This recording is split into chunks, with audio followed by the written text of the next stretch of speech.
Hello दोस्तों, वर्ष 2021 के करंट अफेयर्स क्वेश्चंस की इस सीरीज़ में एक बार फिर आपका बहुत बहुत स्वागत है। दोस्तों, आज की इस वीडियो में हम डिस्कस करेंगे फरवरी 2021 के प्रमुख करंट अफेयर्स क्वेश्चंस। तो चलिए दोस्तों स्टार्ट करते हैं।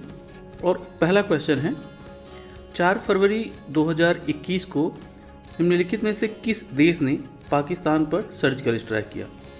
और आपके ऑप्शन हैं दोस्तों, भारत, अफगानिस्तान, ईरान या फिर सऊदी अरब। तो दोस्तों इसका सही आंसर होगा ऑप्शन थर्ड, ईरान। इस संदर्भ में दोस्तों आपको बता दूं कि ईरान की जो सशस्त्र बल है उनमें उनका एक स्पेशल फोर्स है और उसका नाम है रिवोल्यूशनरी गार्ड्स। दोस्तों इन रिवोल्यूशनरी गार्ड्स ने जो है कि 4 फरवरी को पाकिस्तान के बलूचिस्तान प्रांत में यह सर्जिकल स्ट्राइक किया और वर्ष 2018 में पाकिस्तान समर्थित एक आतंकवादी संगठन द्वारा अपहरण किए गए अपने 2 सुरक्षा बलों को छुड़ा लिया। दोस्तों इस सर्जिकल स्ट्राइक को ईरान और तुर्की समेत कई देशों की मीडिया ने इस सर्जिकल स्ट्राइक को कवर किया, लेकिन हास्यास्पद बात यह रही कि पाकिस्तान की मीडिया इस ऑपरेशन पर बिल्कुल ही शांत रही, जैसा कि वो हमेशा हर एक सर्जिकल स्ट्राइक के समय ऐसी ही बात करते रहते हैं। दोस्तों यहाँ पर एक बात और बताता चलूँ कि कुछ छोटी मोटी जो पाकिस्तान की मीडिया है उन्होंने कहा है कि जो है ईरान के रिवोल्यूशनरी गार्ड वहाँ पर आए बलूचिस्तान में उनके कैंप में और जो है कि उन्होंने अपने साथियों को वो छुड़ा कर ले गए, साथ में लेकर चले गए।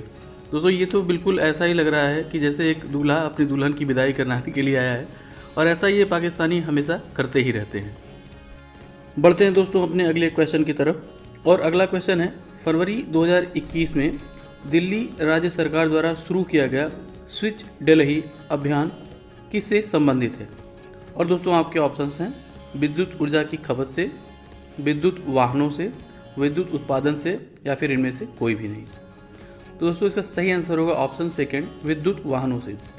दोस्तों अभी हाल ही में जो है कि दिल्ली राज्य सरकार ने यह घोषणा की है कि वह वर्ष 2022 तक अपने राज्य में लगभग 25% जो है इलेक्ट्रिक व्हीकल्स को ला देंगे। साथ ही बताता चलूँ दोस्तों कि इसके साथ ही उन्होंने इलेक्ट्रिक व्हीकल्स लेने वाले लोगों पर काफ़ी छूट भी दे रखी है। दोस्तों वीडियो में आगे बढ़ने से पहले अगर आप इस चैनल पर नए हैं तो नीचे दिए गए सब्सक्राइब बटन से चैनल को सब्सक्राइब कर लीजिएगा और साथ ही बेल आइकन को भी प्रेस कर लीजिएगा, जिससे आगे आने वाली वीडियोस की नोटिफिकेशन आपको मिलती रहे। बढ़ते हैं दोस्तों अपने अगले और बहुत ही महत्वपूर्ण क्वेश्चन की तरफ। और क्वेश्चन है, 1 फरवरी 2021 को निम्नलिखित में से किस पड़ोसी देश में उसकी सेना द्वारा तख्ता पलट कर दिया गया? और आपके ऑप्शंस हैं दोस्तों, बांग्लादेश, नेपाल, म्यांमार या फिर भूटान। तो दोस्तों इसका सही आंसर होगा ऑप्शन थर्ड, म्यांमार। दोस्तों इस संदर्भ में आपको बता दूं कि हमारा पड़ोसी देश म्यांमार है और म्यांमार की सेना द्वारा 1 फरवरी 2021 को तख्ता पलट कर दिया गया और वहाँ की जो लोकतांत्रिक नेता हैं, जो सबसे बड़ी नेता हैं आंग सूंग सू की, उनको सेना द्वारा गिरफ्तार कर लिया गया। दोस्तों इस संदर्भ में आपको बता दूं कि नवंबर 2020 में वहाँ पर जो चुनाव हुए थे उसमें सू की जो पार्टी है राष्ट्रीय लोकतंत्र संघ, उसने शानदार प्रदर्शन करते हुए भारी बहुमत हासिल किया था। लेकिन दोस्तों वहाँ की सेना ने सू की जो पार्टी है राष्ट्रीय लोकतंत्र, उस पर यह आरोप लगाया कि उन्होंने चुनाव में धांधली किया है और इस धांधली का आरोप लगाते हुए भी जो है कि वहाँ की जो कमान को सेना प्रमुख ने अपने हाथों में ले लिया है और 1 साल के लिए वहाँ पर सैन्य शासन की घोषणा कर दी है। इस संदर्भ में आपको बताता चलूँ दोस्तों, यह जो सू जी हैं, आंग सांग सू जी, इन्हें वर्ष 1991 ईस्वी में शांति के नोबेल पुरस्कार से भी सम्मानित किया जा चुका है। बढ़ते हैं दोस्तों अपने अगले क्वेश्चन की तरफ। और अगला क्वेश्चन है, फरवरी 2021 में विश्व का पहला जैव ईंधन से चलने वाला रॉकेट जो है स्टारडस्ट फर्स्ट का सफल प्रक्षेपण किया गया है। तो दोस्तों आपको बताना है कि यह प्रक्षेपण जो है वह किस अंतरिक्ष संस्था द्वारा किया गया है। और आपके ऑप्शन हैं, NASA, space x, blue origin या फिर ब्लू शिफ्ट। दोस्तों इसका सही आंसर होगा ऑप्शन 4, ब्लू शिफ्ट। इस संदर्भ में आपको बताता चलूँ दोस्तों कि ब्लू शिफ्ट एक अमेरिका की प्राइवेट स्पेस एजेंसी है और कंपनी ने इस रॉकेट को हल्के उपग्रहों को अंतरिक्ष में भेजने के उपयोग के लिए बनाया है।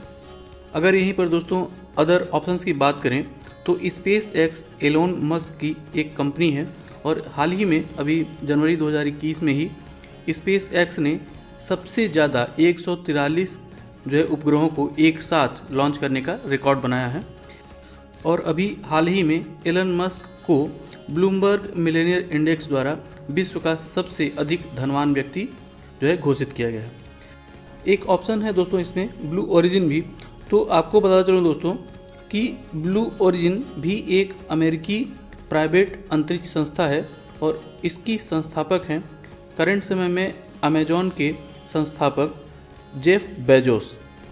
और अभी हाल ही में जेफ बेजोस ने, जो कि वर्तमान समय में अमेजॉन के सीईओ हैं, तो उन्होंने अपने पद से इस्तीफा देने की घोषणा की है और 1 जुलाई 2021 से अमेजॉन के नए सीईओ होंगे एंडी जेसी। बढ़ते हैं दोस्तों अपने अगले क्वेश्चन की तरफ और अगला क्वेश्चन है दोस्तों, विश्व प्रसिद्ध ऑक्सफोर्ड डिक्शनरी द्वारा Hindi word of the year किसे घोषित किया गया है। और आपके ऑप्शंस हैं दोस्तों संविधान, नारी शक्ति, आत्मनिर्भरता या फिर उपरोक्त में से सभी। दोस्तों इसका सही आंसर होगा ऑप्शन 3 आत्मनिर्भरता। दोस्तों इस संदर्भ में आपको बताता चलूँ कि जो ऊपर के दोनों ऑप्शंस हैं नारी शक्ति और संविधान, तो दोस्तों वर्ष 2019 के लिए संविधान को Hindi word of the year घोषित किया गया था, जबकि नारी शक्ति को वर्ष 2018 के लिए Hindi word of the year घोषित किया गया था। अब बढ़ते हैं दोस्तों अपने अगले क्वेश्चन की तरफ और अगला क्वेश्चन है, फरवरी 2021 में भारतीय सेना ने निम्नलिखित में से किस देश की सेना के साथ राजस्थान में युद्ध अभ्यास 8 नामक युद्धाभ्यास किया है। और आपके ऑप्शंस हैं दोस्तों अमेरिका, रूस, नेपाल या फिर ब्रिटेन। तो इसका सही आंसर होगा दोस्तों ऑप्शन 1 अमेरिका। तो दोस्तों अमेरिका के साथ भारत ने यह युद्धाभ्यास किया है और यह इस वर्ष इस युद्धाभ्यास का 16वां संस्करण है। अगर यहीं पर दोस्तों हम लोग बाकी के ऑप्शंस की बात करें तो नेपाल के साथ हमारे जो है सूर्य किरण, ब्रिटेन के साथ इंद्रधनुष, जबकि रूस की सेना के साथ हम इंद्र नामक युद्धाभ्यास करते हैं।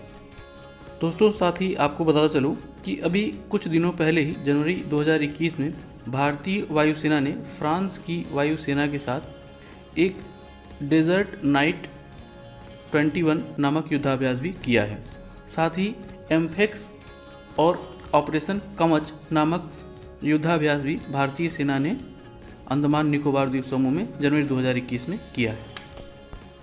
बढ़ते हैं दोस्तों अपने अगले क्वेश्चन की तरफ और क्वेश्चन है, फरवरी 2021 में चर्चा में रहे पुस्तक the little book of encouragement किसके द्वारा लिखा गया है। और दोस्तों आपके ऑप्शंस हैं Pope Francis, Dalai Lama, Nelson Mandela या फिर बराक ओबामा। तो दोस्तों इसका सही आंसर होगा ऑप्शन 2 दलाई लामा। दोस्तों जैसा कि हम जानते हैं कि दलाई लामा एक तिब्बती धर्मगुरु हैं और यह भारत में जो है कि एक शरणार्थी के रूप में अपना जीवन व्यतीत कर रहे हैं और इन्होंने अपना आवास बनाया है हिमाचल प्रदेश के धर्मशाला शहर में। दोस्तों इनके द्वारा यह पुस्तक लिखी गई है। अब दोस्तों अगर यहीं पर हम लोग अदर ऑप्शंस की बात कर लें तो दोस्तों पोप फ्रांसिस द्वारा अभी कुछ समय पहले एक बुक लिखी गई है और वो है लेट अस ड्रीम, जबकि बराक ओबामा द्वारा एक बुक लिखी गई है और वो है अ प्रॉमिस्ड लैंड, जबकि नेल्सन मंडेला द्वारा एक बुक लिखी गई है और उसका नाम है a long walk to freedom. तो दोस्तों यह भी आप याद रखिएगा, इससे संबंधित क्वेश्चंस कई बार आते रहते हैं। अगला क्वेश्चन बहुत ही महत्वपूर्ण है दोस्तों और क्वेश्चन है, निम्नलिखित में से किस शहर में एरो इंडिया शो वर्ष 2021 का आयोजित किया गया है। और आपके ऑप्शंस हैं दोस्तों नई दिल्ली, हैदराबाद, बेंगलुरु या फिर चेन्नई। तो इसका सही आंसर है दोस्तों ऑप्शन 3 बेंगलुरु। इस संदर्भ में आपको बताता चलूँ दोस्तों कि यह एशिया में होने वाला सबसे बड़ा एयर शो है और इस शो में विभिन्न देशों की बहुत सी एयरक्राफ्ट मैन्युफैक्चरिंग कंपनियां आती हैं अपने एयरक्राफ्ट को लेके और वह उन एयरक्राफ्ट की क्षमता का प्रदर्शन करती हैं। अमेरिका की प्रसिद्ध एयरक्राफ्ट मैन्युफैक्चरिंग कंपनी बोइंग और साथ ही राफेल को बनाने वाली फ्रांस की कंपनी डसाल्ट एविएशन भी इस आयोजन का हिस्सा रही। अगला क्वेश्चन है दोस्तों, निम्नलिखित में से किस भारतीय दूरसंचार कंपनी ने भारत में सर्वप्रथम 5G टेक्नोलॉजी का सफल परीक्षण किया है? और आपके ऑप्शंस हैं दोस्तों, जियो, एयरटेल, BSNL या फिर वोडाफोन। तो दोस्तों इसका सही आंसर होगा ऑप्शन सेकंड, एयरटेल। दोस्तों आपको बता दूं कि अभी फरवरी 2021 में ही भारत की कंपनी एयरटेल ने तेलंगाना की राजधानी हैदराबाद में अपने 5G नेटवर्क का सफल परीक्षण किया है। अगला क्वेश्चन दोस्तों बुक से रिलेटेड है और आपका क्वेश्चन है, फरवरी 2021 में चर्चा में रहे पुस्तक by many a happy accident, यह पुस्तक किसके द्वारा लिखा गया है? तो दोस्तों आपके ऑप्शंस हैं S जयशंकर, शशि थरूर, हामिद अंसारी या फिर वेंकैया नायडू। तो दोस्तों इसका सही आंसर होगा ऑप्शन थर्ड, हामिद अंसारी। दोस्तों आपको बताता चलूं कि हामिद अंसारी जी वर्ष 2007 से वर्ष 2017 तक भारत के उपराष्ट्रपति भी रहे हैं और हामिद अंसारी जी देश के प्रथम उपराष्ट्रपति डॉक्टर सर्वपल्ली राधाकृष्णन जी के बाद केवल दूसरे ही ऐसे व्यक्ति हैं जिन्होंने लगातार 2 बार भारत के उपराष्ट्रपति पद को संभाला है। हामिद अंसारी जी ने अपने कैरियर की शुरुआत वर्ष 1961 ईस्वी में एक IFS अधिकारी के रूप में किया था और इसके बाद उन्होंने ईरान, ऑस्ट्रेलिया, अफगानिस्तान और UAE सहित अन्य कई देशों में भारत के राजदूत के रूप में भी अपनी सेवाएं दी हैं। यहाँ पर दोस्तों अगर हम अन्य ऑप्शंस की बात करें तो हमारे जो वर्तमान समय में विदेश मंत्री हैं डॉक्टर एस जयशंकर जी ने, तो उन्होंने एक पुस्तक लिखी है the Indian way, strategies for an uncertain world. जबकि शशि थरूर जी जो कि कांग्रेस पार्टी के एक राजनेता है, उन्होंने बुक लिखी है द बैटल्स ऑफ बिलोंगिंग्स और यह बुक जो है वह उन्हीं की एक पहले की बुक है वाई आई एम हिंदू, उसी का एक्सटेंशन है। जबकि कनेक्टिंग, कम्युनिकेटिंग एंड चेंजिंग नामक पुस्तक जो है वर्तमान उपराष्ट्रपति वेंकैया नायडू जी द्वारा लिखी गई पुस्तक है। फरवरी 2021 में निम्नलिखित में से कौन सबसे कम उम्र की भारतीय महिला पायलट बनने का रिकॉर्ड बनाया है? और आपके ऑप्शंस हैं दोस्तों, भावना कांत, शिवानी सिंह, हिना जायसवाल या फिर आयशा अजीज। तो इसका सही आंसर होगा दोस्तों ऑप्शन फोर्थ, आयशा अजीज। दोस्तों आयशा अजीज जो है यह जम्मू कश्मीर की रहने वाली हैं और इन्होंने ही इस वक्त सबसे कम उम्र में एक महिला पायलट होने का रिकॉर्ड बनाया है। यहीं पर अगर अदर ऑप्शंस की बात करें दोस्तों तो भावना कांत वर्ष 2021 के गणतंत्र दिवस समारोह में फाइटर प्लेन उड़ाने वाली प्रथम महिला फाइटर पायलट हैं। जबकि शिवांगी सिंह पटेल भारतीय वायुसेना में राफेल विमान उड़ाने वाली प्रथम भारतीय महिला पायलट हैं। जबकि हिना जायसवाल इंडियन एयरफोर्स में शामिल होने वाली पहली फ्लाइट इंजीनियर हैं। बढ़ते हैं अगले क्वेश्चन की तरफ दोस्तों, और अगला क्वेश्चन है, फरवरी 2021 में भारतीय कंपनी ONGC द्वारा देश का पहला जियोथर्मल पावर प्रोजेक्ट किस स्थान पर स्थापित करने की घोषणा की गई है? और आपके ऑप्शन हैं दोस्तों, लेह, गुलमर्ग, जैसलमेर या फिर बीकानेर। तो इसका सही आंसर है दोस्तों ऑप्शन फर्स्ट, लेह। लेह में दोस्तों, लेह जो कि लद्दाख जो हमारी यूनियन टेरिटरी है उसमें एक जगह है लेह, और लेह में ही यह जियोथर्मल पावर प्रोजेक्ट स्थापित किया जाए। अब यहाँ बात कर लेते हैं दोस्तों जियोथर्मल पावर प्रोजेक्ट क्या होते हैं। तो दोस्तों इसके संदर्भ में आपको बता दूं कि जब हम लोगों ने ज्वालामुखी वाला सेक्शन डिस्कस किया था तो उसमें मैंने आपको बताया था हॉट स्प्रिंग्स या गीज़र्स के बारे में। तो दोस्तों गीज़र्स या हॉट स्प्रिंग होते हैं जो कि ज़मीन के अंदर से गर्म पानी जहाँ से निकलता है उसे गीज़र्स कहते हैं। तो इसी गर्म पानी का प्रयोग करके हम जब विद्युत एनर्जी या इलेक्ट्रिकल एनर्जी को जनरेट करते हैं तो यही प्रक्रिया कहलाती है जियोथर्मल पावर प्रोजेक्ट। आगे बढ़ने से पहले दोस्तों अगर आप इस चैनल पर नए हैं तो नीचे दिए गए सब्सक्राइब बटन से चैनल को सब्सक्राइब कर लें और साथ ही बेल आइकन को भी प्रेस कर लें जिससे आगे आने वाली वीडियोस की नोटिफिकेशन आपको मिलती रहे। बढ़ते हैं अपने अगले क्वेश्चन की तरफ दोस्तों, और अगला क्वेश्चन है, फरवरी 2021 में भारत सरकार द्वारा शाहतूत नामक बांध किस देश में बनाए जाने की घोषणा की गई है? और आपके ऑप्शन हैं दोस्तों, बांग्लादेश, नेपाल, अफगानिस्तान या फिर भूटान। तो इसका सही आंसर होगा दोस्तों ऑप्शन थर्ड, अफगानिस्तान। दोस्तों अफगानिस्तान में भारत ने जो है कि यह नया डैम बनाने की घोषणा की है।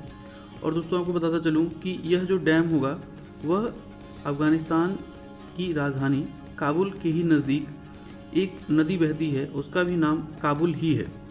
काबुल नदी जो है वह सिंधु नदी की एक सहायक नदी है और यह नदी अफगानिस्तान से होते हुए आगे पाकिस्तान में जाकर सिंधु नदी से मिल जाती है। इसी संदर्भ में आपको आगे बताता चलूँ दोस्तों कि भारत द्वारा अफगानिस्तान में बनाया जाने वाला यह दूसरा डैम है। इससे पहले भी भारत ने सलमा नामक डैम या बांध अफगानिस्तान को बनाकर एक गिफ्ट के रूप में, एक उपहार के रूप में अफगानिस्तान को दिया है। साथ ही एक इंटरेस्टिंग फैक्ट बता दूं दोस्तों कि वर्तमान समय में जो अफगानिस्तान का संसद है, जिसे शोरा कहते हैं, वहाँ की भाषा में शोरा कहते हैं, शोरा भवन का जो निर्माण है वह भी भारत ने ही किया है। बढ़ते हैं अगले क्वेश्चन की तरफ दोस्तों। और अगला क्वेश्चन है, फरवरी 2021 में देश का पहला कोरोना मुक्त केंद्र शासित प्रदेश कौन हो गया है? और आपके ऑप्शन है दोस्तों लेह, अंडमान निकोबार द्वीप समूह, पुदुचेरी या फिर चंडीगढ़। तो इसका सही आंसर होगा दोस्तों ऑप्शन सेकंड, अंडमान निकोबार द्वीप समूह। दोस्तों अंडमान निकोबार द्वीप समूह में पिछले काफ़ी समय से कोरोना के कोई केसेस नहीं आए हैं, तो इसलिए अंडमान निकोबार द्वीप समूह जो एक केंद्र शासित प्रदेश है, तो उसने अपने आप को कोरोना मुक्त घोषित कर दिया है। यहाँ पर दोस्तों मैंने आपकी सुविधा के लिए अंडमान निकोबार द्वीप समूह का एक मैप लगा दिया है। यहाँ पर एक बहुत ही इंटरेस्टिंग हमेशा क्वेश्चन पूछा जाता है दोस्तों कि अंडमान निकोबार द्वीप समूह को कौन सी रेखा विभाजित करती है? तो इसका सही आंसर है दोस्तों 10 डिग्री उत्तरी अक्षांश रेखा, जो कि अंडमान और निकोबार द्वीप समूह को आपस में विभाजित करती है। साथ ही यहाँ पे याद रखिएगा दोस्तों कि भारत का एकमात्र जो सक्रिय ज्वालामुखी है वह अंडमान निकोबार द्वीप समूह में ही बैरन द्वीप में स्थित है। अगर करंट अफेयर से रिलेट करें दोस्तों, तो अभी कुछ समय पहले ही वर्ष 2020 में अंडमान निकोबार द्वीप समूह को मेनलैंड इंडिया जो है वहाँ की चेन्नई शहर से इसको अंडर सी केबल द्वारा, हाई स्पीड इंटरनेट केबल द्वारा जोड़ दिया गया है। बढ़ते हैं अगले क्वेश्चन की तरफ दोस्तों। और अगला क्वेश्चन है, फरवरी 2021 में इंटरनेशनल क्रिकेट काउंसिल ICC द्वारा जनवरी 2021 के लिए प्लेयर ऑफ द मंथ किस भारतीय खिलाड़ी को घोषित किया गया है? और आपके ऑप्शंस हैं दोस्तों महेंद्र सिंह धोनी, विराट कोहली, ऋषभ पंत या फिर ईशांत शर्मा। तो दोस्तों इसका सही आंसर होगा ऑप्शन थर्ड, ऋषभ पंत। जैसा कि दोस्तों आप जानते हैं कि जनवरी माह में भारत की ऑस्ट्रेलिया दौरे के दौरान ऋषभ पंत ने काफ़ी अच्छा प्रदर्शन किया था और जनवरी 2021 से ही इंटरनेशनल क्रिकेट काउंसिल जो है ICC ने प्लेयर ऑफ द मंथ घोषित करने की घोषणा की थी। तो यह विश्व भर के पहले प्लेयर ऑफ द मंथ घोषित होने वाले दुनिया के पहले खिलाड़ी भी बन गए हैं, वो है ऋषभ पंत। अगला क्वेश्चन बहुत ही इंटरेस्टिंग है दोस्तों और क्वेश्चन है, फरवरी 2021 में WTO की पहली महिला महासचिव निकोजी ओकोंजा-इवेला बनाई गई हैं। तो आपको बताना है दोस्तों कि वह किस अफ्रीकी देश की नागरिक हैं। और दोस्तों आपके ऑप्शंस हैं इथोपिया, नाइजीरिया, अल्जीरिया या फिर सूडान। तो इसका सही आंसर है दोस्तों ऑप्शन सेकंड, नाइजीरिया। दोस्तों नाइजीरिया अफ्रीकन कॉन्टिनेंट का एक बहुत ही महत्वपूर्ण देश है और इसकी राजधानी है अबुजा। और एक बहुत ही महत्वपूर्ण नदी है नाइजर, वह इसी देश नाइजीरिया में ही बहती है। और बोको हराम नामक एक बहुत बड़ा आतंकी संगठन है जिसका नाम आपने बहुत ही सुना होगा, तो वह इस देश में काफ़ी सक्रिय है। यहीं अफ्रीका के कुछ अन्य देशों की अगर बात करें दोस्तों, तो सूडान, यह देश जो है कि वर्ष 2011 तक क्षेत्रफल के मामले में अफ्रीका का सबसे बड़ा देश था, लेकिन वर्ष 2011 में सूडान से ही एक अलग देश दक्षिणी सूडान बनकर अलग हो गया। तब से अफ्रीका का क्षेत्रफल के मामले में सबसे बड़ा देश अल्जीरिया बन गया है। बढ़ते हैं अगले क्वेश्चन की तरफ दोस्तों। और अगला क्वेश्चन है, फरवरी 2021 में निम्नलिखित में से किस केंद्र शासित प्रदेश में 18 महीने बाद 4G इंटरनेट सेवा जो है शुरू करने की घोषणा की गई? और आपके ऑप्शंस हैं दोस्तों लद्दाख, जम्मू कश्मीर, लक्षद्वीप या फिर पुदुचेरी। तो इसका सही आंसर है दोस्तों ऑप्शन सेकंड, जम्मू कश्मीर। दोस्तों जैसा कि आप जानते हैं कि 5 अगस्त वर्ष 2019 को जम्मू कश्मीर से धारा 370 को हटा दिया गया और 31 अक्टूबर 2019 को जम्मू कश्मीर और लद्दाख दो जो है केंद्र शासित प्रदेशों को बनाया गया।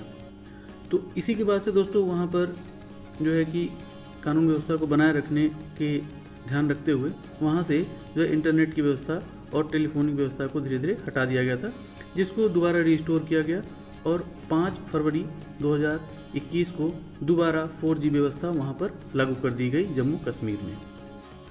बढ़ते हैं दोस्तों अपने अगले क्वेश्चन की तरफ और अगला क्वेश्चन है, निम्नलिखित में से किस देश ने प्राउड बॉयज़ नामक संगठन को आतंकवादी संस्था घोषित करने की घोषणा की गई? और आपके ऑप्शन हैं दोस्तों अमेरिका, कनाडा, ब्रिटेन या फिर चीन। तो दोस्तों इसका सही आंसर होगा ऑप्शन सेकंड, कनाडा। दोस्तों जैसा कि आप जानते हैं कि जनवरी 2021 में जब अमेरिका के राष्ट्रपति डोनाल्ड ट्रंप अपना पद छोड़ने वाले थे, उसी समय अमेरिका की जो संसद है वहाँ पर बहुत ही हिंसक घटनाएं हुई थी और इस हिंसक घटनाओं का जो मेन एक्यूज था वह यही संगठन था, उसका नाम था प्राउड बॉयज़।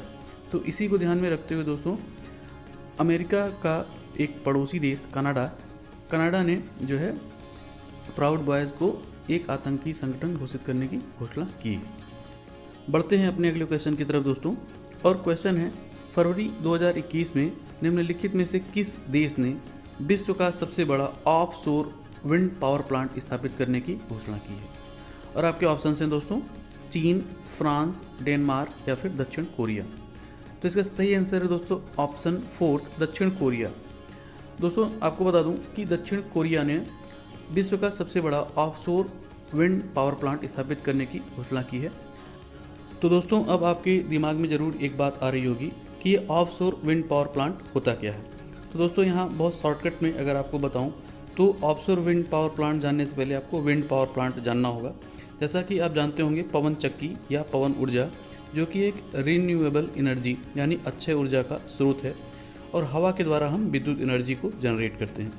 तो दोस्तों अगर इसी पवन चक्की को अगर हम समुद्र के किनारे, समुद्र तट के किनारे, जैसा कि इस चित्र में भी आपको दिखाया जा रहा है, अगर इसको समुद्र के किनारे लगाएंगे तो ये ऑफ शोर मतलब समुद्र तट के किनारे लगाया जाने वाला पवन चक्की या विंड पावर प्लांट होगा।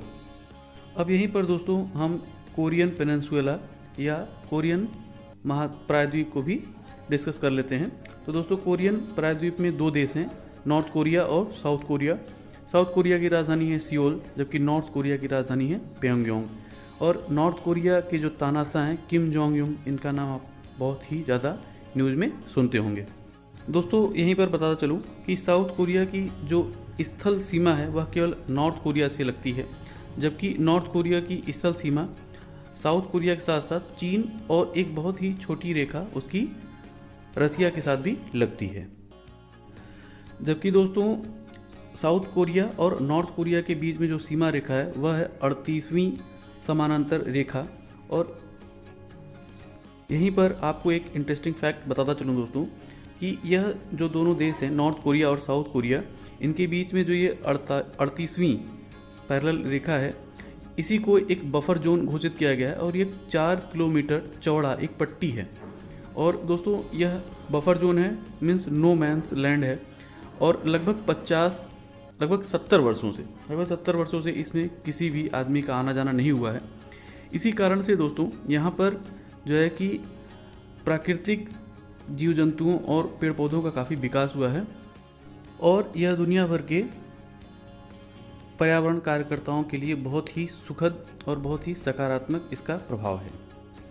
अब बढ़ते हैं दोस्तों हम अपने आज के अंतिम क्वेश्चन की तरफ और अंतिम प्रश्न है, फरवरी 2021 में निम्नलिखित में से कौन सा राज्य ई कैबिनेट बनाने वाला देश का पहला राज्य बन गया है?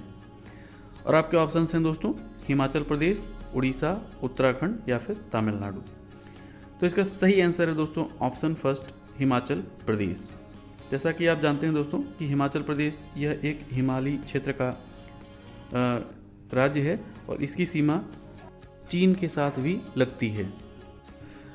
फरवरी 2021 में निम्नलिखित में से किस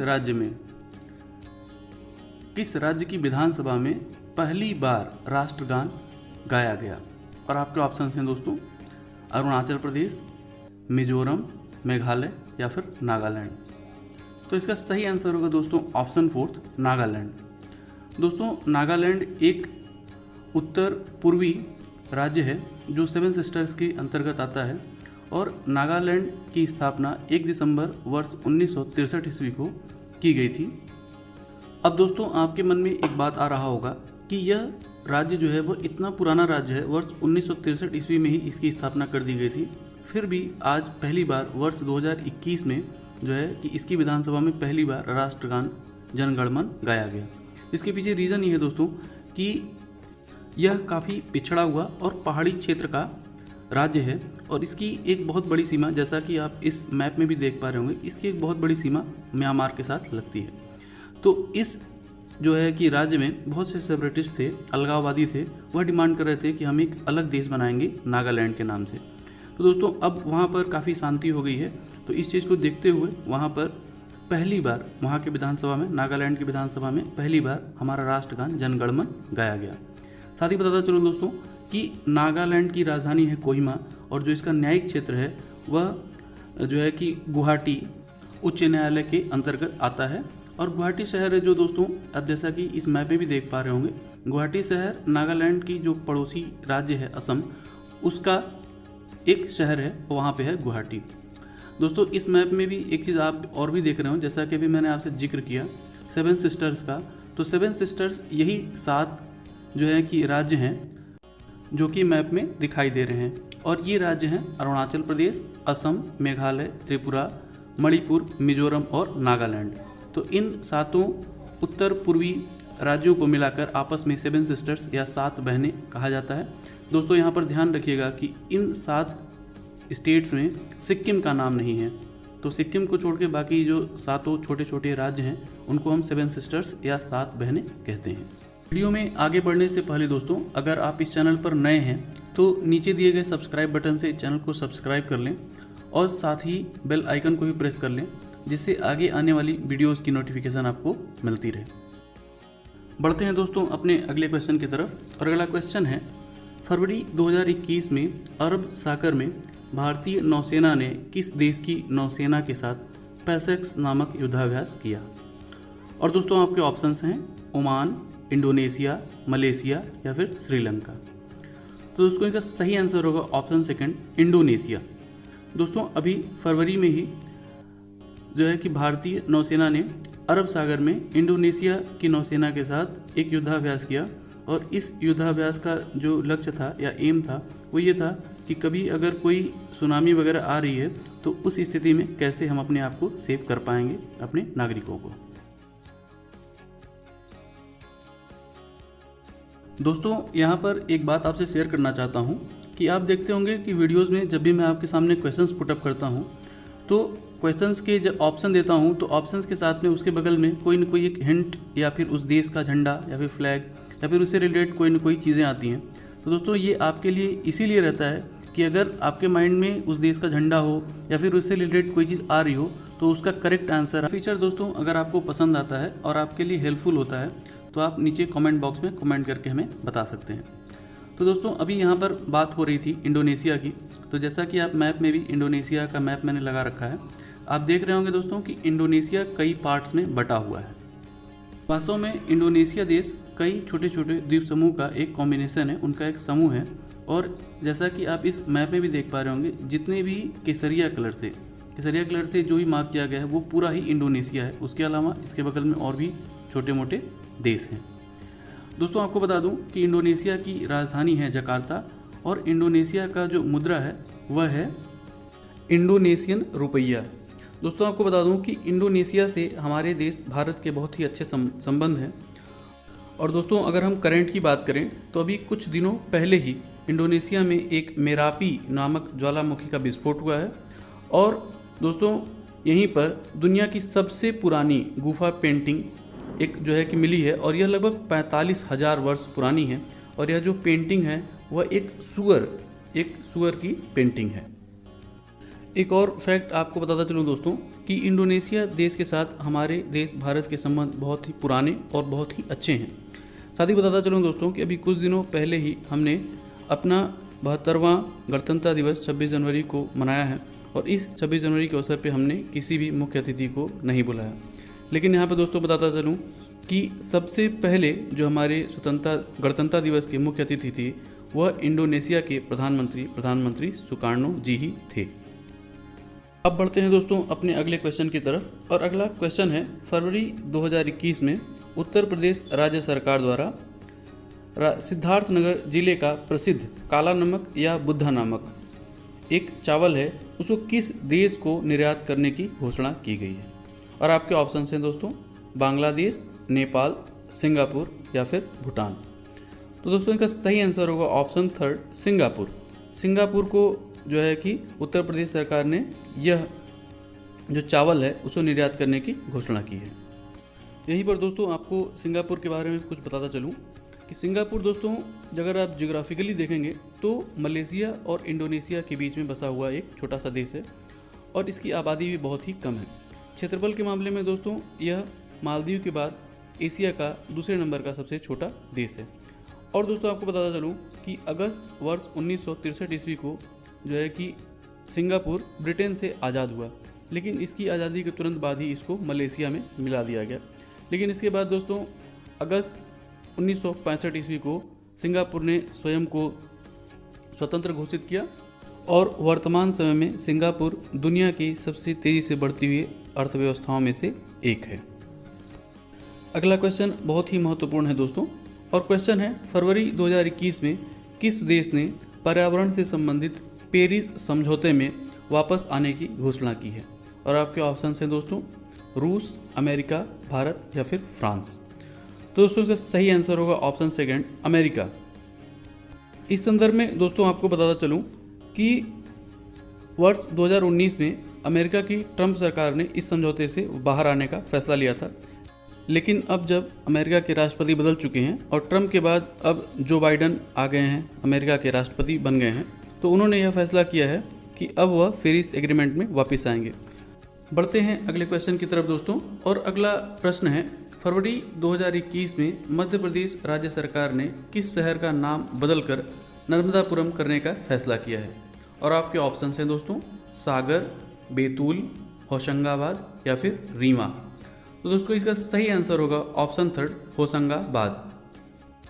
बढ़ते हैं दोस्तों अगले प्रश्न की तरफ और अगला प्रश्न है फरवरी 2021 में मुंबई में आयोजित दादा साहब फाल्के अंतर्राष्ट्रीय पुरस्कार समारोह में मोस्ट वर्सेटाइल एक्टर का पुरस्कार से किस अभिनेता को सम्मानित किया गया। और आपके ऑप्शंस हैं दोस्तों अक्षय कुमार, के मेनन, मनोज बाजपेयी या फिर नवाजुद्दीन सिद्दीकी। तो इसका सही आंसर होगा दोस्तों ऑप्शन सेकंड के मेनन। यहीं पर दोस्तों अगर हम अन्य पुरस्कारों की बात करें तो सर्वश्रेष्ठ अभिनेता का पुरस्कार अक्षय कुमार को उनकी फिल्म लक्ष्मी के लिए दिया गया, जबकि सर्वश्रेष्ठ अभिनेत्री का पुरस्कार अभिनेत्री दीपिका पादुकोण को दिया गया उनकी फिल्म छपाक के लिए। साथ ही दोस्तों बताता चलूँ कि सर्वश्रेष्ठ क्रिटिक अभिनेता का पुरस्कार से सम्मानित किया गया दिवंगत अभिनेता सुशांत सिंह राजपूत को, जबकि सर्वश्रेष्ठ क्रिटिक अभिनेत्री का जो है कि पुरस्कार दिया गया कियारा एडवानी को। यहीं पर दोस्तों सर्वश्रेष्ठ फिल्म का award Tanhaji the unsung warrior को, जबकि सर्वश्रेष्ठ वेब अभिनेता का पुरस्कार बॉबी देओल को उनकी वेब सीरीज आश्रम के लिए उनको इस सम्मान से सम्मानित किया गया। बढ़ते हैं दोस्तों अगले प्रश्न की तरफ और अगला प्रश्न है वर्ष 2021 का खेलो इंडिया विश्वविद्यालय खेलों का आयोजन किस राज्य में किया जाएगा। और आपके ऑप्शन हैं दोस्तों तमिलनाडु, उड़ीसा, कर्नाटका या फिर महाराष्ट्र। तो इसका सही आंसर होगा दोस्तों ऑप्शन थर्ड कर्नाटका। दोस्तों इससे पहले वर्ष 2020 में खेलो इंडिया विश्वविद्यालय खेलों का आयोजन जो है वह उड़ीसा राज्य में किया गया था। बढ़ते हैं अपने अगले क्वेश्चन की तरफ दोस्तों और प्रश्न है फरवरी 2021 में उत्तर प्रदेश राज्य सरकार द्वारा किस शहर में प्रदेश का पहला ट्रांसजेंडर शौचालय स्थापित किया गया। और आपके ऑप्शन हैं दोस्तों लखनऊ, कानपुर, वाराणसी या फिर मेरठ। तो दोस्तों इसका सही आंसर होगा ऑप्शन थर्ड वाराणसी। वाराणसी जिले में दोस्तों जो है प्रदेश का पहला ट्रांसजेंडर्स के लिए शौचालय स्थापित किया गया है। बढ़ते हैं अगले क्वेश्चन की तरफ दोस्तों और अगला क्वेश्चन है फरवरी 2021 में वर्ष 2020 के लिए tree city of the world सूची में शामिल भारत का एकमात्र शहर कौन सा है? और आपके ऑप्शन हैं दोस्तों, बेंगलुरु, हैदराबाद, पुणे या फिर अहमदाबाद। तो इसका सही आंसर होगा दोस्तों ऑप्शन सेकंड, हैदराबाद। दोस्तों हैदराबाद जो कि तेलंगाना राज्य की राजधानी है, इसे जो है कि वर्ष 2020 में tree city of the world की सूची में शामिल होने वाला यह देश का एकमात्र शहर है। बढ़ते हैं दोस्तों अब अपने अगले प्रश्न की तरफ, और प्रश्न है फरवरी 2021 में निम्नलिखित में से किस शहर में देश की पहली जल मेट्रो सेवा माने वाटर मेट्रो सर्विसेज की शुरुआत की गई? और आपके ऑप्शंस हैं दोस्तों, कोलकाता, हैदराबाद, कोच्चि या फिर चेन्नई। तो इसका सही आंसर होगा दोस्तों ऑप्शन थर्ड, कोच्चि। दोस्तों केरल की राजधानी कोच्चि शहर में जो है कि जिस तरह की मेट्रो रेल सेवाएं होती हैं, उसी तरह का एक मेट्रो नाव की जो है कि शुरुआत की गई है। और इसमें जो नाव है वो पूरी तरह से सौर ऊर्जा से संचालित होगी। और साथ ही बता चलूँ दोस्तों कि यह जो नाव होगी वह जिस तरह से मेट्रो ट्रेन में कभी आप यात्रा किए हों तो मेट्रो ट्रेन की तरह उसके अंदर पूरी सुविधाएं होंगी। फरवरी 2021 में भारत सरकार द्वारा देश का सबसे लंबा पुल बनाए जाने की घोषणा की गई है। तो दोस्तों आपको बताना है कि यह पुल असम राज्य को किस राज्य से जोड़ेगा? और आपके ऑप्शंस हैं दोस्तों, अरुणाचल प्रदेश, नागालैंड, मेघालय या फिर पश्चिमी बंगाल। तो दोस्तों इसका सही आंसर होगा ऑप्शन थर्ड, मेघालय। आपकी सुविधा के लिए दोस्तों यहाँ पर नॉर्थ ईस्ट इंडिया का एक मैप लगा दिया गया है, और यह कर्सर जहाँ पर ब्लिंक कर रहा है रेड कलर में, वहीं पर यह पुल बनाया जाएगा। दोस्तों यह पुल जो है ब्रह्मपुत्र नदी पर बनाया जाएगा, और इस पुल की लंबाई होगी लगभग 19 किलोमीटर, और इस पुल का निर्माण किया जाएगा भारतीय कंपनी लार्सन एंड टर्बो या LNT द्वारा। साथ ही बता चलूँ दोस्तों कि इस पुल के निर्माण में कुल लगभग 5,000 करोड़ रुपए का खर्च आएगा, और यह खर्च जो है कि एक जापानी कंपनी द्वारा लोन से कवर किया जाएगा। अब दोस्तों ये तो बात हो गई कि जो भारत का सबसे लंबा पुल अभी बनाया जाएगा, अभी बना नहीं है, अभी यह बनाया जाएगा। तो वर्तमान समय में देश का सबसे लंबा पुल कौन सा है? तो इसका आंसर है दोस्तों डोला सदिया ब्रिज या भूपेन हजारिका सेतु। और बड़ा ही इंटरेस्टिंग फैक्ट है दोस्तों कि यह सेतु भी वर्तमान समय में असम में ही है, लेकिन और ब्रह्मपुत्र नदी पर ही बना हुआ है। लेकिन दोस्तों यह नदी जो अभी बना हुआ है, यह पुल जो बना हुआ है, वह असम को अरुणाचल से जोड़ता है, और इसको भी मैंने मैप में लगा दिया है जहाँ पर ब्लैक कलर से यह शो हो रहा है, आप इस वीडियो में देख सकते हैं। आगे बढ़ने से पहले दोस्तों अगर आप इस चैनल पर नए हैं तो नीचे दिए गए सब्सक्राइब बटन से चैनल को सब्सक्राइब जरूर कर लें, और साथ ही बेल आइकन को भी प्रेस कर लें, जिससे आगे आने वाली वीडियोज़ की नोटिफिकेशन आपको मिलती रहे। बढ़ते हैं दोस्तों अपने अगले क्वेश्चन की तरफ, और अगला क्वेश्चन है 22 फरवरी 2021 को वी नारायण स्वामी द्वारा किस केंद्र शासित प्रदेश के मुख्यमंत्री पद से इस्तीफा दे दिया गया? और आपके ऑप्शन हैं दोस्तों, चंडीगढ़, दिल्ली, पुदुचेरी या फिर जम्मू कश्मीर। तो इसका सही आंसर होगा दोस्तों ऑप्शन थर्ड, पुदुचेरी।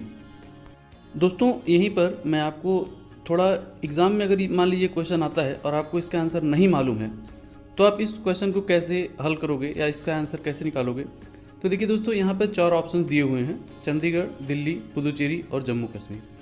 तो दोस्तों जैसा कि आप जानते हैं कि चंडीगढ़ में कोई विधानसभा नहीं है, बाकी 3 जगहों पे विधानसभा है, तो वहाँ पे कोई मुख्यमंत्री हो सकते हैं, लेकिन चंडीगढ़ का तो कोई मुख्यमंत्री नहीं है। तो दोस्तों अब हमारे पास ऑप्शन केवल 3 बच रहे हैं, तो इन तीनों में भी हम समझते हैं। दोस्तों देखिए अगर आप अभी दिल्ली की बात करेंगे तो दिल्ली के जो मुख्यमंत्री हैं वो अरविंद केजरीवाल जी हैं, तो उन्होंने कोई इस्तीफा वगैरह अभी तक नहीं दिया है, तो ये ऑप्शन भी कट जाता है। अब बच रहे हैं केवल 2 ऑप्शन, पुदुचेरी और जम्मू कश्मीर। तो दोस्तों जैसा कि आप जानते हैं कि जम्मू कश्मीर में अभी विधानसभा भंग चल रही है, और अभी हाल ही में विधानसभा को वर्ष 2019 में ही जम्मू कश्मीर को एक केंद्र शासित प्रदेश बनाया गया है, और वहाँ पर भी कोई विधानसभा नहीं है, तो वहाँ पर भी कोई मुख्यमंत्री नहीं होगा। तो इस तरह से दोस्तों आप एक अनुमान लगाकर यह बता सकते हैं कि इसका करेक्ट आंसर पुदुचेरी होगा। दोस्तों मैं यहाँ पर हर बार आपको अनुमान लगाने की बात नहीं कहूँगा, लेकिन कभी कभी ऐसा होता है कि आपके पास ज्ञान हो लेकिन उसमें कभी स्मार्ट वर्क भी करना होता है। इस बात को हमेशा ध्यान रखिएगा कि आपकी मेहनत जो है वही हमेशा सफल होती है, लेकिन एग्ज़ाम टाइम में आपको स्मार्टनेस भी दिखानी होती है। तो दोस्तों इस चीज़ को आप ध्यान रखिएगा, और ये जो मेथड है, जो तरीका है एग्ज़ाम को या किसी भी क्वेश्चन को हल करने का, इसको कहते हैं एलिमिनेशन तरीका, या तो फिर मतलब एक एक ऑप्शंस को आप धीरे धीरे कर दें कि यह नहीं होगा, यह नहीं होगा, क्योंकि आपके पास 4 ही ऑप्शन है और 4 में से कोई एक करेक्ट आपको चूज़ करना है। तो अगर 3 नहीं होंगे तो ऑब्वियस सी बात है उसका आंसर चौथा ही होगा। तो इस तरह से आप इन क्वेश्चंस को अपनी स्मार्ट स्ट्रेटजी के साथ कर सकते हैं। बढ़ते हैं दोस्तों अपने टॉपिक की तरफ, और अपने टॉपिक में जहाँ की हम यहाँ पे डिस्कस कर रहे थे दोस्तों पुदुचेरी के बारे में। तो दोस्तों आपको बता दूं कि पुदुचेरी जो एक केंद्र शासित प्रदेश है, यह 4 जिले हैं इसमें, और यह 4 जिले आपको यहाँ सामने मैप में दिखाई दे रहे हैं। इसकी खास बात यह है दोस्तों कि यह 4 जिले कुल 3 राज्यों में हैं। 2 इसमें से तमिलनाडु में, 1 केरल में और 1 आंध्र प्रदेश में है। इन 4 जिलों को भी यहाँ आप मैप में देख सकते हैं दोस्तों। जो केरल में है उसे माहे कहते हैं, जो आंध्र प्रदेश में है उसे यनम कहते हैं, और तमिलनाडु में एक है कराईकल और दूसरा है पुदुचेरी। और दोस्तों ये जो पुदुचेरी जिला है यही इस पुदुचेरी केंद्र शासित प्रदेश का राजधानी भी है। साथ ही बताता चलूँ दोस्तों कि पुदुचेरी को 1 नवंबर वर्ष 1954 ईस्वी को फ्रांसीसियों से आज़ाद कराया गया था, और इसके बाद इसे भारत का हिस्सा बना लिया गया है। करंट में आपको बताता चलूँ दोस्तों कि अभी कुछ दिनों पहले ही वहाँ की जो उपराज्यपाल थी किरण बेदी जी, उनको हटाया गया, और केरल के नए उपराज्यपाल का जो है कि अतिरिक्त प्रभार दिया गया तेलंगाना राज्य के राज्यपाल तमिलसाई सौंदरराजन को। बढ़ते हैं अगले प्रश्न की तरफ दोस्तों, और अगला प्रश्न है, हाल ही में गुजरात राज्य के किस शहर में विश्व का सबसे बड़ा क्रिकेट स्टेडियम का उद्घाटन किया गया है? और आपके ऑप्शंस हैं दोस्तों गांधीनगर, भावनगर, अहमदाबाद या फिर सूरत। तो दोस्तों इसका सही आंसर होगा ऑप्शन 3 अहमदाबाद। दोस्तों यहीं अहमदाबाद में ही जो भी पहले यहाँ स्टेडियम था उसका नाम था मोटेरा स्टेडियम, तो उसका नाम अब बदल कर नरेंद्र मोदी स्टेडियम रख दिया गया है। साथ ही बता दूँ दोस्तों कि यह अब दुनिया का सबसे बड़ा क्रिकेट स्टेडियम बन गया है। और अगर केवल स्टेडियम की बात करें दोस्तों तो दुनिया का सबसे बड़ा स्टेडियम जो है वह है नॉर्थ कोरिया की राजधानी प्योंगयांग में।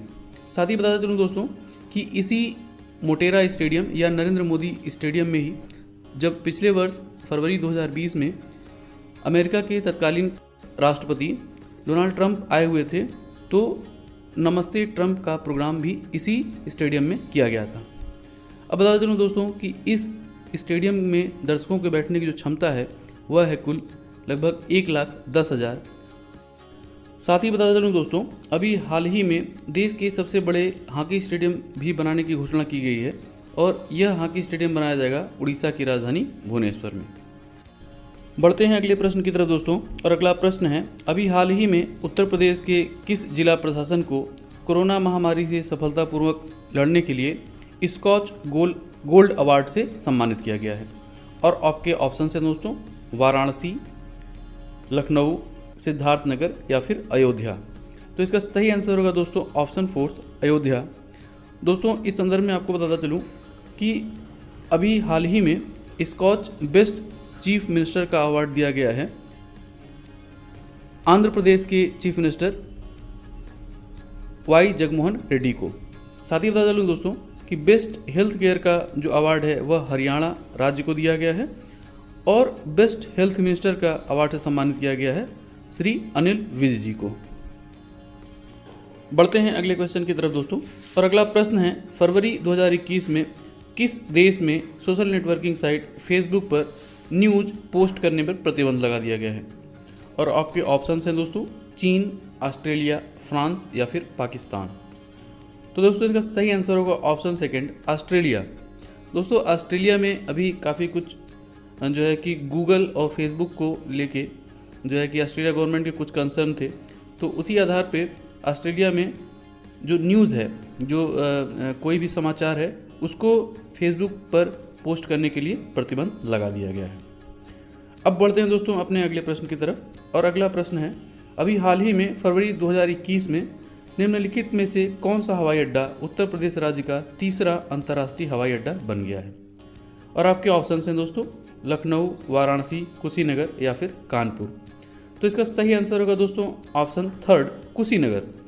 दोस्तों उत्तर प्रदेश सरकार ने वर्तमान समय में जो कुशीनगर, जैसा कि आप जानते भी होंगे कि कुशीनगर में ही महात्मा बुद्ध को निर्वाण प्राप्त हुआ था, वहीं पर इसलिए कुशीनगर जो है कि बौद्ध के लिए एक बहुत ही बड़ा टूरिस्ट सर्किट है। तो इस क्षेत्र में टूरिज्म को बढ़ावा देने के लिए जो है कि कुशीनगर में इंटरनेशनल एयरपोर्ट बनाया गया है। अब बात यहाँ पे दोस्तों आ रही है कि तीसरा इंटरनेशनल एयरपोर्ट, इसका मतलब उत्तर प्रदेश राज्य में ऑलरेडी 2 इंटरनेशनल एयरपोर्ट होंगे। तो वो कौन कौन से एयरपोर्ट हैं दोस्तों? तो पहला है लखनऊ का चौधरी चरण सिंह इंटरनेशनल एयरपोर्ट और दूसरा है वाराणसी का लाल बहादुर शास्त्री इंटरनेशनल एयरपोर्ट, और अब यह तीसरा बन गया है कुशीनगर इंटरनेशनल एयरपोर्ट। बढ़ते हैं अगले प्रश्न की तरफ दोस्तों, और अगला प्रश्न है वर्ष 2021 का ऑस्ट्रेलियन ओपन टेनिस टूर्नामेंट में पुरुष एकल का खिताब किस खिलाड़ी ने जीता है?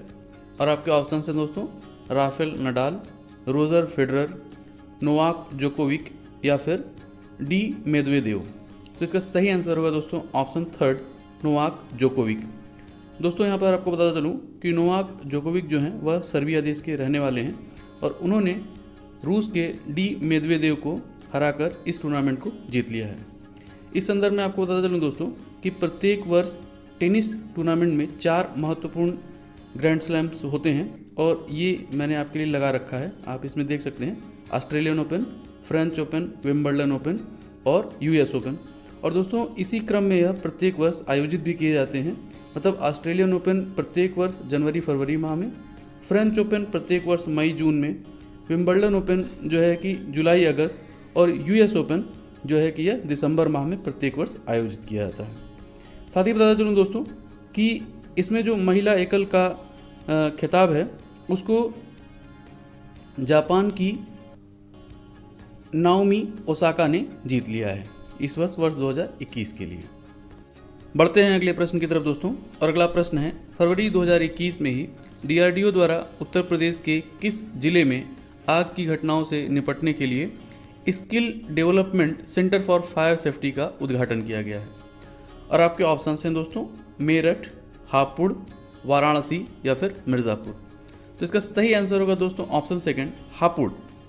दोस्तों हापुड़ के पोखरिया नामक एक स्थान है, वहाँ पर डीआरडीओ जिसे हम defence research and development organisation, जो कि हमारे सैनिकों के लिए नए नए हथियार को जो है कि डेवलप करता है और उसको बनाता है।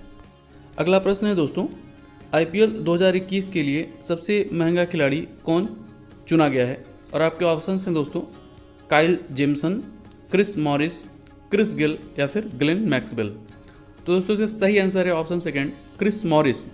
दोस्तों क्रिस मॉरिस साउथ अफ्रीका के एक तेज गेंदबाज हैं और इन्हें राजस्थान रॉयल्स ने 16.25 करोड़ रुपए की बोली लगाकर सबसे महंगे दाम पर खरीदा है। जबकि दूसरे नंबर पर हैं दोस्तों न्यूजीलैंड के काइल जेमसन, जिनको 15 करोड़ रुपए में खरीदा गया है, और तीसरे नंबर पे हैं ग्लेन मैक्सवेल और इनको जो है कि 14.25 करोड़ रुपए में खरीदा गया है।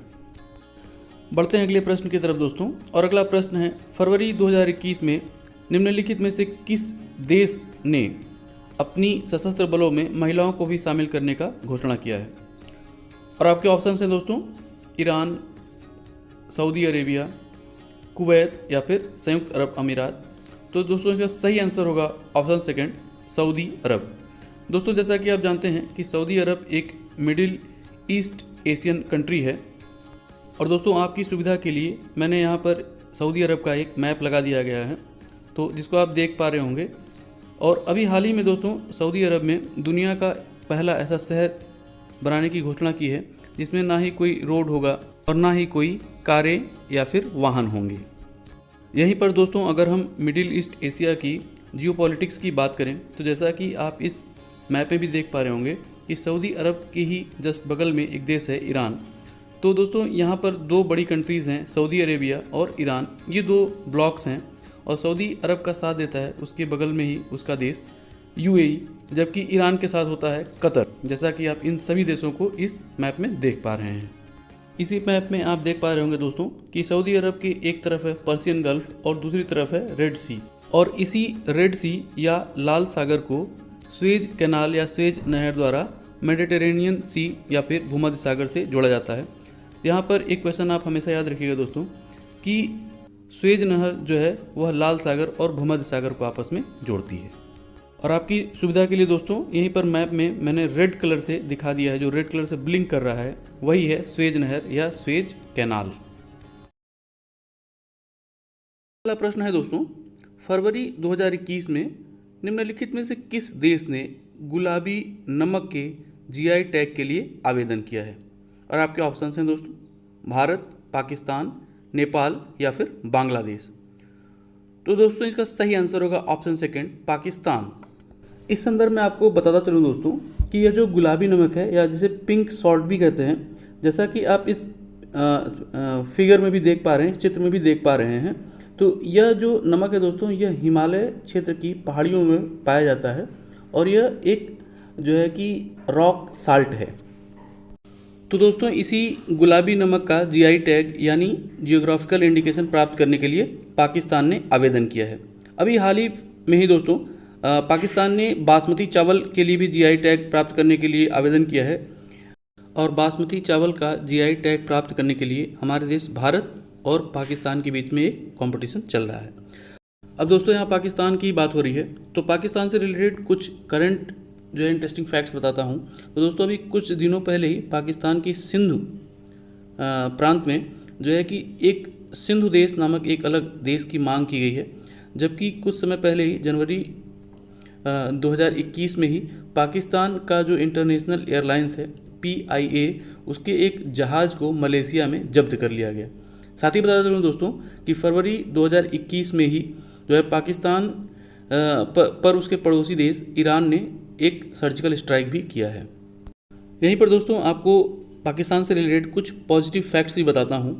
तो दोस्तों आपको बता दूं कि दुनिया के सबसे बड़ी जो एम्बुलेंस सर्विस है वह पाकिस्तान में ही है। पाकिस्तान की जो एम्बुलेंस सर्विस है वह दुनिया में सबसे बेहतरीन और सबसे बड़ी है और पाकिस्तान में नहरों का जाल बहुत ही बड़ा होने के कारण पाकिस्तान को नहरों का देश भी कहा जाता है।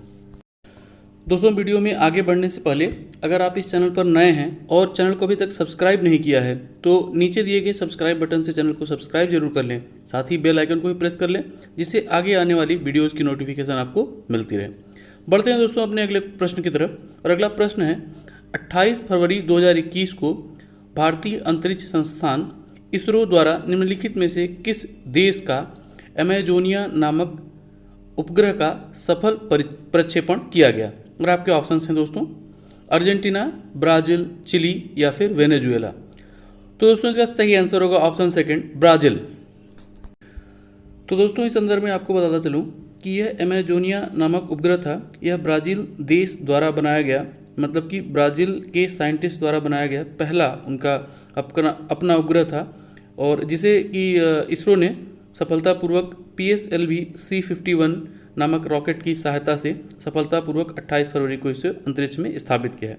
साथ ही बता दूँ दोस्तों कि इसके साथ ही जो है कि 18 और भी उपग्रह भेजे गए थे, मतलब कुल 19 उपग्रहों को लेके जो हमारा PSLV रॉकेट है वह इसको सफलतापूर्वक कक्षा में स्थापित किया है। इस संदर्भ में आगे आपको बताता चलूँ दोस्तों कि इससे पहले जो है कि ब्राज़ील ने चीन की जो अंतरिक्ष संस्था है उसका सहयोग लेते हुए अपने 2014 में भी अपना एक उपग्रह लॉन्च करने की कोशिश की थी, लेकिन दुर्भाग्यवश वह जो है कि असफल हुआ था। तो दोस्तों इस संदर्भ में आपको आगे बता दूं कि एमेजोनिया जैसा कि इस उपग्रह का नाम है और अमेज़न जो कि दुनिया की दूसरी सबसे लंबी नदी है और इसी नदी के आसपास जो घने वन हैं वह दुनिया में सबसे घने वन है अमेज़न के जंगल्स, जो कि आपको बहुत ही फेमस हैं और आपको पता ही होगा। तो दोस्तों अमेज़न के जंगलों में हाल ही फिलहाल में बहुत देखा गया है कि वहाँ पे आग लगने की बहुत ही घटनाएं होती हैं और जैसा कि आप जानते हैं कि अमेज़न के जंगलों को विश्व का फेफड़ा कहा जाता है, मतलब यह जो क्षेत्र है वह दुनिया भर की कार्बन डाइऑक्साइड को अवशोषित करता है क्योंकि यह घना वन है और जो है कि ऑक्सीजन प्रोड्यूस करता है, तो इसलिए इसको अमेज़न को जो है कि विश्व का फेफड़ा की भी संज्ञा दी जाती है। तो इसी आग को रोकने के लिए, आग की घटनाओं को रोकने के लिए ये इसका विशेष रूप से प्रयोग किया जाएगा इस उपग्रह का जिसका नाम है एमेजोनिया 1। तो दोस्तों जैसा कि इस प्रश्न में हम चर्चा कर रहे हैं ब्राज़ील के बारे में, तो ब्राज़ील आपको बताता चलूँ दोस्तों कि दक्षिण अमेरिकी कॉन्टिनेंट का जो है कि क्षेत्रफल के मामले में सबसे बड़ा देश है और यह आपको इस मैप में भी दिखाई दे रहा है। साथ ही बता चलूँ दोस्तों कि ब्राज़ील के बाद उस महाद्वीप का जो सबसे बड़ा देश है वह है अर्जेंटीना और इन दोनों ही देशों में जो है कि आपस में रिवाइवलरी चलती रहती है। ब्राज़ील देश की दोस्तों राजधानी है ब्राज़ीलिया शहर, और वहाँ की जो मुद्रा है उसको ब्राज़ीलियन रियाल कहा जाता है। बात अर्जेंटीना की भी हो रही थी दोस्तों, तो अर्जेंटीना के जो घास के मैदान है दोस्तों उनको पंपास कहा जाता है। बढ़ते हैं दोस्तों अपने अगले प्रश्न की तरफ, और अगला प्रश्न है फरवरी 2021 में निम्नलिखित में से किस राज्य सरकार द्वारा राज्य के भूस्वामियों की सुविधा के लिए 16 अंकों के एक यूनिक डिजिटल कोड की शुरुआत करने की घोषणा की गई है? और आपके ऑप्शन है दोस्तों तमिलनाडु, उड़ीसा, पश्चिम बंगाल या फिर उत्तर प्रदेश। तो दोस्तों इसका सही आंसर होगा ऑप्शन 4 उत्तर प्रदेश। तो दोस्तों बात यहाँ पर उत्तर प्रदेश की हो रही है, तो उत्तर प्रदेश से संबंधित कुछ करंट अफेयर्स को भी जान लेते हैं। आपको बता दूं दोस्तों कि उत्तर प्रदेश की राजधानी है लखनऊ, और लखनऊ नगर निगम ने हाल ही में थैला बैंक को स्थापित करने की घोषणा की है। और इस थैला बैंक का जो उद्देश्य है दोस्तों वह जो है कि हमारे सोसाइटी में लोगों को प्लास्टिक का यूज कम करने के लिए और कपड़े का थैले का यूज करने के लिए प्रोत्साहित करना है। साथ ही बता दूं दोस्तों कि अयोध्या जो है कि एक ज़िला है जिसका पहला नाम फैज़ाबाद था, तो अयोध्या जिला प्रशासन को स्कॉच गोल्ड अवार्ड से सम्मानित किया गया है, जो है कि कोविड-19 से बेहतरीन ढंग से लड़ने के लिए और एक बेहतर मैनेजमेंट के लिए। साथ ही बता दूं दोस्तों कि उत्तर प्रदेश राज्य सरकार द्वारा अभ्युदय योजना की भी शुरुआत की गई है, और इस योजना के तहत विभिन्न प्रतियोगी परीक्षाओं की तैयारी करने वाले छात्रों की मदद की जा रही है। आगे बताते चलूँ दोस्तों कि उत्तर प्रदेश के सिद्धार्थनगर जिले से बुद्धा चावल नामक एक चावल जो कि बहुत ही इस क्षेत्र का फेमस चावल है, तो बुद्धा चावल को सिंगापुर निर्यात करने की घोषणा की गई है। और अभी हाल ही में दोस्तों कुशीनगर में अंतर्राष्ट्रीय हवाई अड्डा बनाया गया है, और यह हवाई अड्डा जो है वह उत्तर प्रदेश राज्य का तीसरा अंतर्राष्ट्रीय हवाई अड्डा है। अब बढ़ते हैं दोस्तों अपने अगले प्रश्न की तरफ, और अगला प्रश्न जो है वह बड़ा ही महत्वपूर्ण है दोस्तों। प्रश्न है फरवरी 2021 में केंद्र सरकार द्वारा लखवार बांध परियोजना के निर्माण की मंजूरी दे दी गई, तो यह परियोजना निम्नलिखित में से किस नदी पर स्थित है? और आपके ऑप्शन है दोस्तों सोन नदी, यमुना नदी, चंबल नदी या फिर कोसी नदी। तो दोस्तों इसका सही आंसर होगा ऑप्शन सेकंड यमुना नदी। इस संदर्भ में आपको बताता चलो दोस्तों कि यह जो लखवार नदी परियोजना है यह यमुना नदी पर उत्तराखंड के देहरादून जिले में स्थापित किया जाएगा, और यह जो बांध परियोजना है दोस्तों यह राज्य सरकार एवं केंद्र सरकार दोनों का ही एक ज्वाइंट वेंचर है, और इसमें 90% हिस्सेदारी जो होगी वह केंद्र सरकार की, जबकि बाकी 10% हिस्सेदारी राज्य की होगी। और दोस्तों आपको बता चलूँ कि इस राज्यों में भी दोस्तों यहाँ पर कुल 6 राज्यों का जो है कि यह ज्वाइंट वेंचर है, और यह 6 राज्य हैं उत्तराखंड के अलावा उत्तर प्रदेश, हिमाचल प्रदेश, राजस्थान, हरियाणा और दिल्ली राज्य। इस परियोजना के तहत दोस्तों क्षेत्र के आसपास में खासकर दिल्ली को जो है कि पीने के पानी की उपलब्धता कराई जाएगी, और साथ ही साथ 300 मेगावाट की अतिरिक्त बिजली भी जनरेट की जाएगी। बढ़ते हैं अगले प्रश्न की तरफ दोस्तों, और अगला प्रश्न है फरवरी 2021 में निम्नलिखित में से किस राज्य सरकार द्वारा धाविका हिमा दास को पुलिस विभाग में डीएसपी के पद से सम्मानित किया गया है? और आपके ऑप्शन हैं दोस्तों पश्चिमी बंगाल, असम, मणिपुर या फिर सिक्किम। तो दोस्तों इसका सही आंसर होगा ऑप्शन सेकंड असम। इस संदर्भ में आपको बता चलूं दोस्तों कि 21 वर्षीय हिमा दास जो कि असम राज्य की रहने वाली हैं, और इनको डिहिंग एक्सप्रेस के नाम से भी जाना जाता है। तो वर्ष 2019 में दोस्तों मात्र 15 दिनों के अंदर 4 गोल्ड मेडल जीतकर इन्होंने एक जो है कीर्तिमान स्थापित किया था, और उसी समय से यह जो है कि सुर्खियों में आ गई थी। अगला प्रश्न भी दोस्तों असम राज्य से ही संबंधित है, और आपका प्रश्न है दोस्तों फरवरी 2021 में निम्नलिखित में से किस राज्य में लगभग 1000 कार्बी उग्रवादियों द्वारा आत्मसमर्पण किया गया? और आपके ऑप्शन हैं दोस्तों छत्तीसगढ़, आंध्र प्रदेश, असम या फिर नागालैंड। तो दोस्तों इसका सही आंसर होगा ऑप्शन थर्ड असम। इस संदर्भ में आपको बता चलूँ दोस्तों कि इस क्षेत्र में जो यह कार्बी एक क्षेत्र है, यह जो है कि असम और नागालैंड दोनों राज्यों के बॉर्डर पर स्थित है। और कार्बी क्षेत्र में दोस्तों ये कार्बी एक जनजाति समूह है। तो प्रश्न भी आपसे एग्जाम में पूछा सकता है कि हाल ही में सुर्खियों में रहे कार्बी उग्रवादी समूह या जनजाति समूह यह किस राज्य से संबंधित हैं? तो इस तरह का भी प्रश्न आपसे पूछा जा सकता है। बढ़ते हैं दोस्तों अपने अगले प्रश्न की तरफ, और अगला प्रश्न है फरवरी 2021 में बैटरी चलित वाहन बनाने वाली कंपनी टेस्ला निम्नलिखित में से किस राज्य में अपना पहला फैक्ट्री खोलने की घोषणा की है? और आपके ऑप्शन हैं दोस्तों तमिलनाडु, आंध्र प्रदेश, कर्नाटक या फिर गुजरात। तो दोस्तों इसका सही आंसर होगा ऑप्शन थर्ड, कर्नाटक। इस संदर्भ में आपको बता चलूँ दोस्तों कि टेस्ला एक अमेरिकी कंपनी है और इसके जो मालिक हैं वह है एलन मस्क, और इनकी एक और भी कंपनी है स्पेस एक्स जो कि स्पेस से रिलेटेड कार्य करती है, इनको आप जानते होंगे। तो दोस्तों अब यहाँ बात हो रही है कर्नाटक की। तो कर्नाटक के संदर्भ में आपको बता चलूँ दोस्तों कि हाल ही में कर्नाटक में जो है कि देश का सबसे बड़ा खिलौना विनिर्माण क्लस्टर बनाने की घोषणा की गई है। साथ ही दोस्तों देश का जो खेलो इंडिया यूनिवर्सिटी गेम्स हैं उसका दूसरे एडिशन की मेज़बानी भी कर्नाटक राज्य द्वारा ही किया जाएगा। बढ़ते हैं दोस्तों अपने अगले प्रश्न की तरफ, और अगला प्रश्न है फरवरी 2021 में निम्नलिखित में से कौन सा राज्य पेपरलेस बजट प्रस्तुत करने वाला देश का प्रथम राज्य बन गया? और आपके ऑप्शन हैं दोस्तों हिमाचल प्रदेश, उड़ीसा, केरल या फिर उत्तर प्रदेश।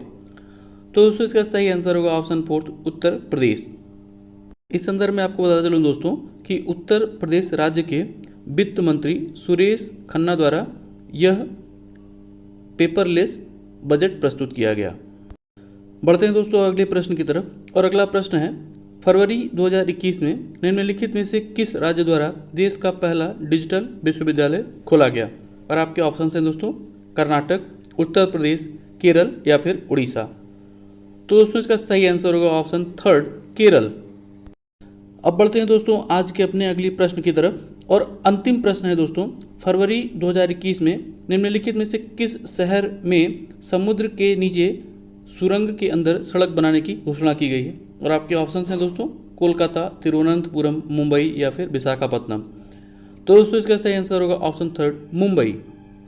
इस संदर्भ में आपको बताता चलूँ दोस्तों कि यह जो समुद्र के नीचे सुरंग बनेगी वह समुद्र के तटीय इलाकों को जोड़ने वाली सड़क के साथ ही बनेगी, और यह जो सुरंग बनेगी वह 2 लेन की होगी। इसमें 2 लेन्स बनेंगे, 2 सुरंगें बनेंगी और उनको आपस में इंटरकनेक्ट भी किया जाएगा। तो अब दोस्तों बारी है आज के प्रश्न की, और आज का प्रश्न है आपके लिए पंपास घास के मैदान निम्नलिखित में से किस देश में पाए जाते हैं? और आपके ऑप्शन हैं दोस्तों ऑस्ट्रेलिया, दक्षिण अफ्रीका, अर्जेंटीना या फिर रूस। हमेशा की तरह दोस्तों अगर आपने वीडियो बहुत ध्यानपूर्वक देखा होगा तो इस प्रश्न का सही उत्तर अभी तक आपको मिल गया होगा, और इसका सही उत्तर आप नीचे कमेंट बॉक्स में हमें कमेंट करके बता सकते हैं। इसी तरह के इंटरेस्टिंग क्वेश्चन आंसर्स के लिए दोस्तों आप हमारा Facebook page my self study को भी ज्वाइन कर सकते हैं। फेसबुक पेज का लिंक नीचे डिस्क्रिप्शन बॉक्स में दे दिया गया है। तो दोस्तों उम्मीद करता हूँ कि यह वीडियो ज़रूर आपको पसंद आया होगा और आपको कुछ ना कुछ जानने को मिला होगा। वीडियो अगर आपको पसंद आया हो और आपको कुछ ना कुछ जानने को मिला हो तो वीडियो को लाइक और शेयर करना ना भूलिएगा दोस्तों, और साथ ही चैनल को सब्सक्राइब भी। इसी नोट के साथ अब आपसे विदा लेता हूँ और मिलता हूँ आपसे अगली वीडियो में। तब तक के लिए जय हिंद।